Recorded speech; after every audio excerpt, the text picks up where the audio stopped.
Alright, just wanted to do an update on the chickens here. They're in the mobile tractor. Got their food, and you can see their water there.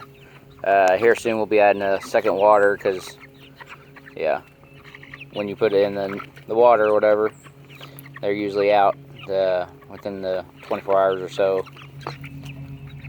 Alright, and the food's got plenty of that. Today we actually opened the third bag of food for these guys. So they went through 100 pounds of food. And then here's to show you where they've been getting moved. They started down here, which most of the poop and stuff has went away. You can see. And not too bad on the ground. They're also still pretty young.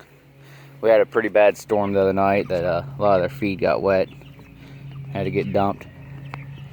But this is where they just came from. You can kind of see where it's squared off. They've eaten the grass down. Alright, well that's our little update for this this time. Like I said, they're already a good sized bird. And it's only been a few weeks.